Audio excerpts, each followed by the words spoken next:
There are 7 archetypal forms that we humans tend to embody depending on our nature and circumstance. They polarize at the extreme, as you might expect, but in a different way, something beyond a superpolarity even. What we have are kings, vampires, priests, politicians, warriors, soldiers, and peasants, the NPCs. You might think this is a normal spectrum of 7, representing the 7 within the one light.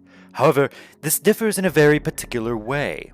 Instead of a spectrum that reunifies in 7, shedding more light on what 1 already was, as in our video on the basic universal spectrum of numerology, or the 7 levels of consciousness represented by the chakras. This spectrum represents a superpolarity and its unharmonized reflection. As we learned, a superpolarity is simply balance versus polarity, with the balance between balance and polarity in between. In the universe, the source of all things is that perfect balance. Then the world itself is the polarity, reflecting the source in separation.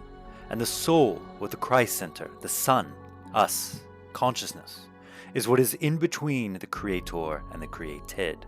For it is created and it creates. Well, what I haven't covered yet is that there is a shadow side to this. Imagine all that is coming back together in the source, but this time something is off, corrupted. Instead of a perfectly balanced harmonic source point from which creation emanates, it is a corrupted, disharmonic balance of all things that mirrors the source in that it attempts to become the actual source, but not by being the cause, but by being the end, devouring. An example of it in physical manifestation would be a black hole. Those parts of the world that seem wrong or disgusting would be its creation that it corrupts from the original creation of God. And its seat of the soul in between would be the opposite of what Christ embodied. It would be akin to the devil, demons, and other such twisted beings. This will be the first step Soulbreak takes into the concepts of heaven and hell. To begin, we have the side of heaven, the king as creator, the warrior as created, and the priest as the unification of the two. This is the superpolarity in harmonic balance. But of course, there is a shadow to even balance itself that transcends the concept of mere duality. This is the shadow triad that we find in heaven's reflection, the triad of hell. The vampires are in the place of creator, however, better described as corruptor. Soldiers are the created, molded, and the politicians bridge the two. Finally, that leaves the peasants, the salt of the earth, that are neither of light nor darkness, representing a kind of control group. They are the most polarized, yet they do not reflect as the creation or feminine does. They merely exist, caught between two worlds. This is the spectrum of balanced psyche to unbalanced, and then to disharmonious balance. These 7 types of man are along a spectrum of what we perceive as good and evil.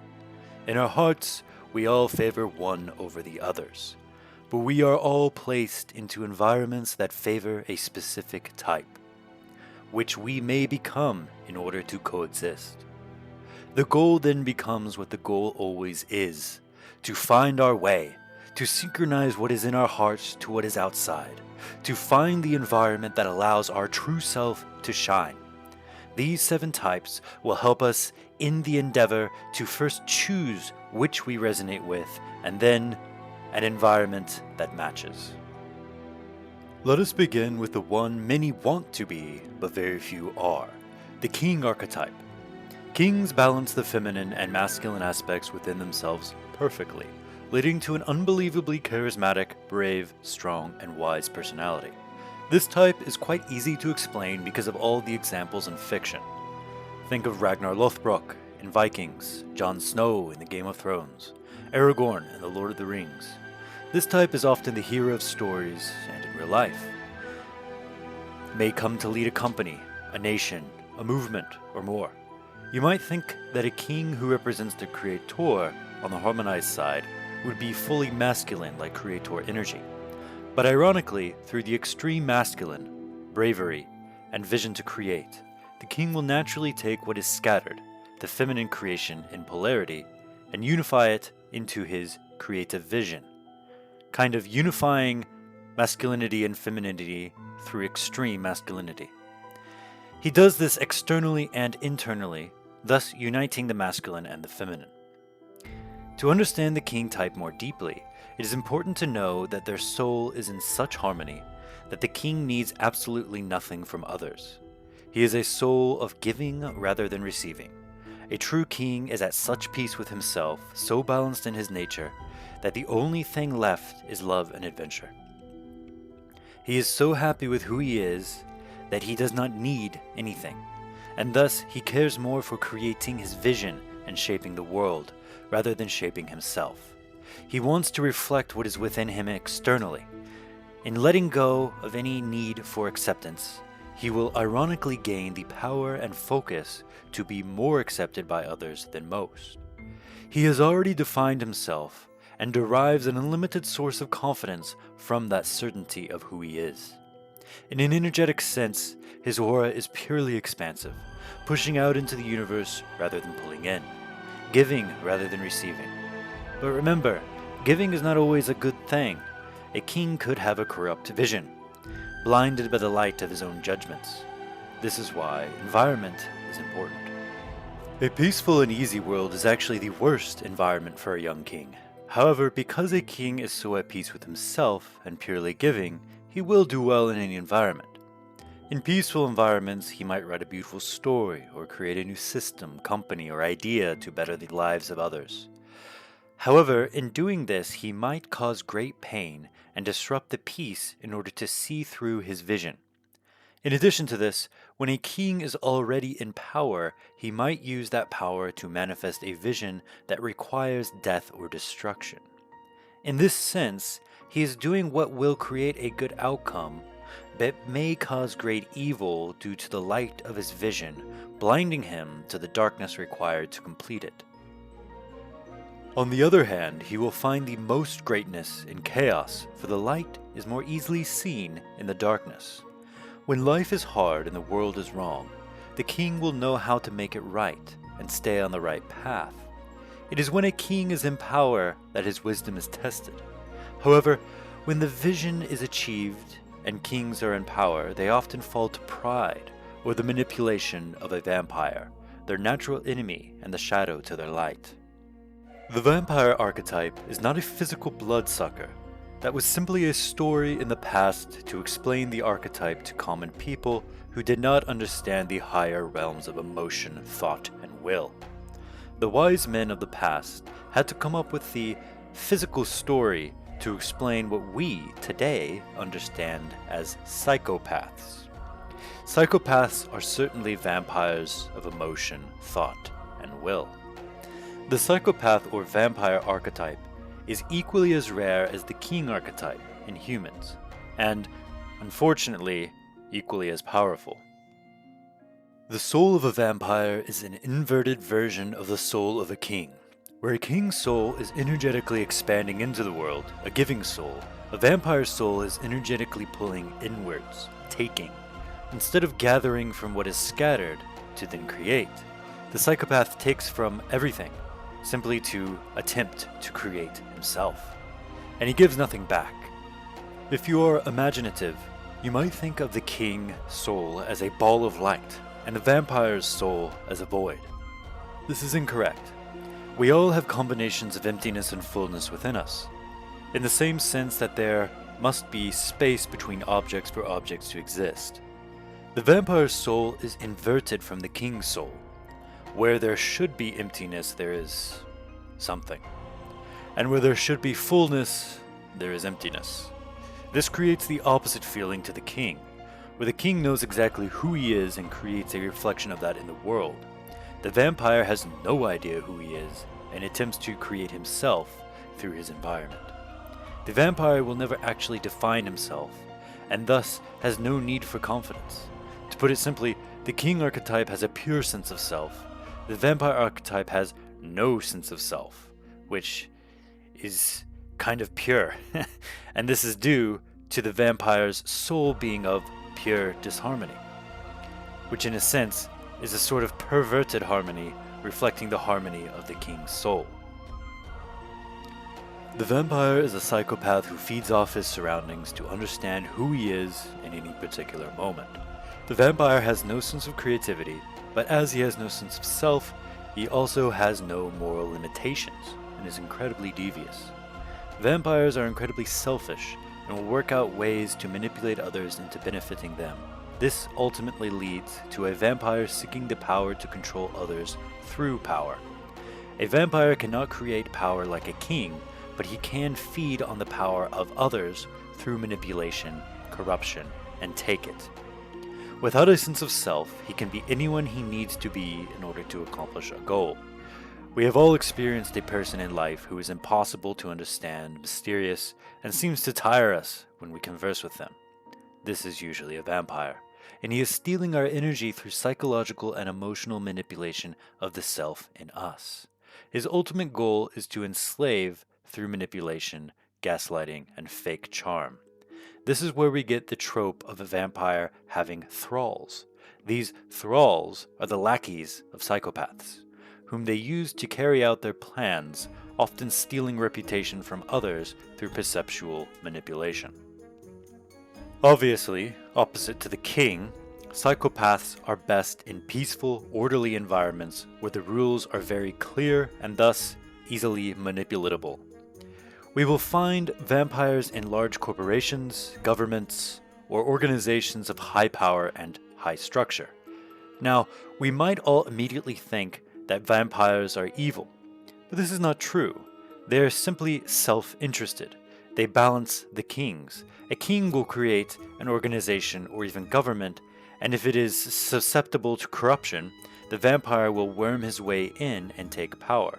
The vampire will naturally feed on people to control them and know himself through their reactions. This eventually destroys the organization either by causing an uprising or by weakening the whole thing so much that it just collapses. They are agents of death and destruction, leaving behind the ruins from which the kings can create anew. Now, we can probably understand this human spectrum vaguely just by knowing the extremes, but let's move to the next to add detail. The next archetype, one step down from kings, are the priest archetype. Unlike kings, priests are not pure self. There is, if little, some disharmony. They must define themselves in a small way, through their thoughts. They define themselves through their knowledge and wisdom. They build a scaffolding of philosophy or faith to understand themselves. They find confidence in their wisdom, whereas kings have unlimited confidence. They are similar to kings in that they often have a vision of how things should be and work to obtain it. Their self is quite solid in that they know what they are interested in learning and aim to give that knowledge to the world in teaching or through service. Rather than defining themselves through education, they are building what they already are through learning and then creating or teaching with it. Kings will do this as well if their vision requires a certain knowledge. But the difference is that the priest will derive his goal, his vision from the wisdom he gained, whereas a king will derive the need for knowledge from his vision. In the modern world, priests will be found as doctors, psychologists, philosophers, mathematicians, researchers, actual priests, and more. The archetype often invents new ways of thinking or even physical inventions, and sometimes run companies or cause scientific revolutions. A king is pure light, and a priest is the light of mind. The best environment for a priest is a mysterious one, a place where they can learn and discover. Forms of free communication are good for the sharing of knowledge that they desire. A negative environment would be a place where their minds are repressed, such as an administrative position or a cog in the wheel corporate job. The priest is in between creator and created because he is being created by the philosophies he subscribes to, but also uses those philosophies and sciences to create in turn, thus both created and a creator. However, the priest must remember to keep his mind connected to his heart and his body, otherwise his intellect may float off, unrooted, into the land where everything can be made true with the right logic, the land of deception, the land of the politician. Now, the politician is the equal but opposite of the priest. The priest derives his confidence and his being from his knowledge and his wisdom. The politician derives his confidence and being from his image and the thoughts of others. As the priest is one step from the king, the politician is one step from the vampire, with more of a sense of self, but is still a force that takes. Obviously, not all actual politicians are the politician archetype, but unfortunately, the most skilled ones usually are, simply by the nature of the job. In modern psychological terms, the politician archetype would be called a sociopath. Again, one step away from psychopath, or the vampire archetype. This makes politicians masters of deceit, because they define themselves by their image. Being defined by their image means they are also not rooted to anything concrete, leaving their minds free to spin whatever tales they need. Therefore, they create in others what they think they would like to actually be, but are too empty to truly know. A politician wants to be a family man, he kisses a baby. A politician wants to be seen as hard on crime, he publicly denounces a known criminal. A politician wants to be seen as relatable, he goes on a podcast or sit-down interview. However, the self-derived from the thoughts of others is weak and crumbles when not being fed. Which is why politicians are the greatest hypocrites on the planet, spouting wonderful lies, but not having the strength of character to see them through unless fed constantly by others, and even then they will rarely see through their lies because there is nothing of substance within. They have no true passion to accomplish what they said they will, because it is not who they are. They are just speaking to create a good image of themselves. They are darkness of mind. Unlike vampires, they do have a sense of self, and thus a small sense of responsibility. They can't just disappear and change their entire lives without a care like a psychopath would. They can, however, create a completely fake persona. Politicians, unfortunately, do very well in an environment of large public discourse, such as a democratic nation. Politicians would do horribly in a small town where the people would come to know their lies and true cowardly self. However, on a large stage in front of millions who don't know him, the politician thrives. He does well with planned appearances, with unnatural types of forms like one-sided speech, with social media, and with new people. Politicians make great actors. Actual politicians, of course. Salesmen, consultants, PR agents, and any kind of customer-facing company role. And never forget, although they are lying cowards, it is precisely their deviousness that makes them as powerful as the wise priests, perhaps even more so in the current way of the world. Next, we have the warrior archetype, who is one step down from the priest, where the king is the pure light of the soul, and the priest is the light of mind, the warrior is the light of body. The warrior defines himself and finds his confidence by his ability to control his emotions, to control himself for the sake of a goal or an ideal. He must be moving towards success, and he reinforces who he is through impulse control and taking responsibility. This may sound similar to a king, but the difference is that a king manifests a vision, whereas a warrior sees a worthy goal, something already defined, and fights to obtain it, to become it. As the warrior has less self than the king and priest, the warrior will rarely create something new, but they will achieve something new. They are not as creative or knowledgeable, but they are certainly crafty and can be creative in overcoming problems, leading them closer to their goals. Now, their goal could be something tangible like making a certain amount of money, but it is usually attached to creating their own identity through becoming something. For example, to become the greatest salesman in the region, or to become the greatest MMA fighter, or to become the quickest debater. Because they have less self, they define themselves by becoming, forging themselves. This is why they are the created aspect. They choose something to strive for and create themselves with. That choice, however, is why they are not NPCs completely in the land of polarity. Warriors usually become polarized in the direction that they choose, but at least they choose. And the determination put into a warrior's choice is unmatched. The best environment for a warrior is an environment with a mountain to climb, a peak at the top. They need a clearly defined ladder to traverse upwards. A sales company where the number of sales is objectively defined is good. Being an athlete where the score, wins and losses, are clearly defined is good. In an environment like government where politics secure promotion rather than ability, is an environment where a warrior will surely fail. Also, an environment that requires innovation and higher order thought is difficult for a warrior, even if based on ability.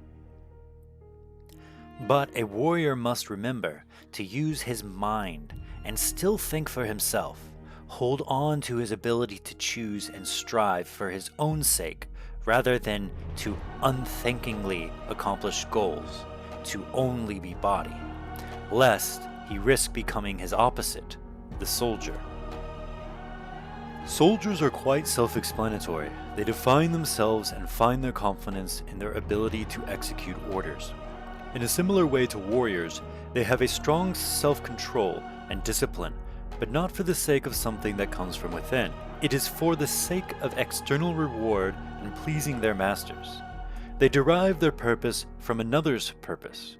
This gives them a sense of detachment from self, and thus a need to complete the order, in order to feel that they are, in order to feel that they have some use.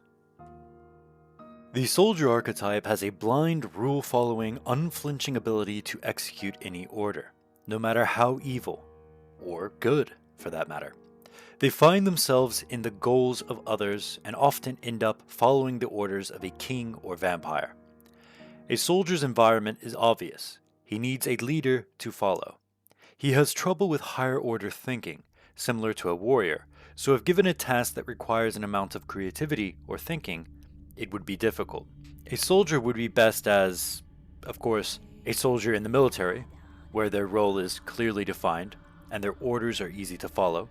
In addition, they would do well in any kind of robotic type work like administration, police work, or civil servant type work. Essentially, they are best at grunt work, and it's easy to think that soldiers are inferior for this, but there are a lot of people in this world who are absolutely incompetent at grunt work. Everyone has their place.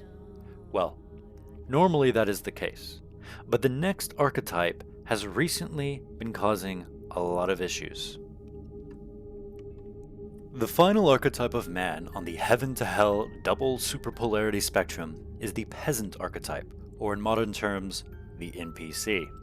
In between heaven and hell, the non-player character, which has been quite a funny meme recently, is a fantastic explanation of what the peasant archetype is like, if not a little demeaning. It's important to know that the archetype itself fits the NPC meme perfectly, but no human is completely NPC. Although I won't lie, there are quite a lot of people that get damn close. The peasant is a type of person that has equal amounts of self and non-self.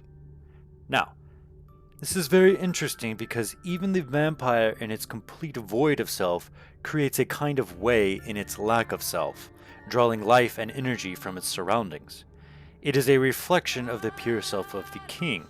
A peasant, however, would be like the control group of humans in a scientific experiment. In some ways, you can say that a peasant has less of self than a vampire. The peasant lacks all ambition, has no vision, no need for power, no need to express themselves like on the side of light, and no need to find themselves like on the side of darkness. They are just kind of there, like filler humans. Peasants will work just enough to survive and be comfortable. They will usually have a certain generic interest that defines them, like being a foodie, listening to pop music, or repeating the prevailing political opinions. Not that there is anything wrong with liking generic things, but this is usually all there is to peasants, and it does not run deep at all. If you were to ask them why they like Ariana Grande, Justin Bieber, or some other popular artist, you will get a response like, "The music is good," or "Because it's Ariana Grande, duh," or "Because everyone likes them." And that's about as deep as their opinion will go. No deep feelings evoked or stories of life relating to the music. They just pick it because it is popular, and they don't have the ability to appreciate music or any other interest really. The peasant doesn't have an environment. They can be anywhere, and they will just follow along with the narrative of the place and shallowly fit in, repeating what's around them. They are the neutral aspect of this double superpolarity, heaven versus hell. The dead-eyed standard human that you see everywhere. They have not picked a side, caught between two worlds, which is why they see in such black and white colors. Now, why are they causing such problems? Normally, there is nothing wrong with this. We need a control group to understand the parts of us that are special. The problem is that we live in such a globalized world with the ability to communicate to anyone in it. Normally, the NPCs would be working for the king or vampire in their region. However, now that we have such large countries and ability to communicate, one strong message from a king or vampire can stir billions of NPCs into a frenzy. There is a certain disease hyped up by the vampires that you might be thinking of when I say this, but I digress. This creates an extremely dangerous power source for the leaders in our world. And if our leaders are competing for the control of the NPCs, throwing them every which way, death and war can be the only outcome. This is one of the great disbalances of our world, and it is the duty of the priests and kings who are not blinded at the top to reconnect the pyramid of hierarchy through greater transparency and simply breaking monopolies and better dividing government power by regions, city-state style. In this way, we would have a fractal of different pyramids making a bigger pyramid instead of one giant behemoth global pyramid of power. This may be what the story of the Tower of Babel was warning us about, the danger of centralized power, especially because these archetypes run along a bell curve similar to IQ, meaning that only 0.2% of people are kings and vampires, 4.2 are priests and politicians, 27.2 are warriors and soldiers, and a massive 68.2% of the world are NPCs. If power structures are not centralized, there is potential there for one day a vampire or king to control close to 5 billion directionless NPCs with one strong message. No one should have that much power. Unfortunately though, the vampires and politicians would naturally be quite happy about this, as the distance between themselves and the people below make their manipulations easier. More centralization makes their manipulation easier. This world is their world right now, but they will eventually push out all of the kings and priests who are blindly sticking to the status quo. Once this happens, the vampires and politicians will naturally start failing as the kings, priests, and their warriors were the ones holding them up in the first place. Vampires and politicians can never be self-sufficient, as they are like parasites. Anyhow, after all this happens, the kings and priests will be out of the power structure and be able to reconnect with the types below them and build from the chaos that the vampires and politicians created. Essentially, rebuilding the world from the ground up, as it collapses to them from the towers of the vampire. Don't worry, The universe is self-correcting. We exist on a wave spectrum, but we must avoid nuclear weapons or large-scale war until that time comes. And believe me, vampires will use those options just to keep their power. We must be ready to hold our leaders accountable, should this time come. But whatever happens, remember that the darkest hour is before the dawn. In conclusion, know that this is simply one set of archetypes for man. Probably the most base one, as it goes from harmony to disharmony, but it is not the only one. There are many more spectrums, and with it, many more archetypes and combination of archetypes in different spectrums. The powers cycle from heaven to hell, just like anything else, and I do believe our world is in a stage of swinging back into the light. Whatever happens, it will be interesting to watch and interesting to take part in. What part will you play? Will you help rebuild as a king? Make better systems like a priest?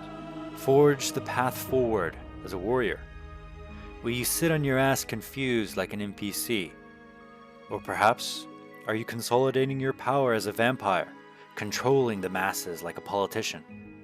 Or just following orders like a soldier? We are primarily born as one type or the other, but do not forget that this is a spectrum, and especially now, with this newfound awareness of it, change is possible.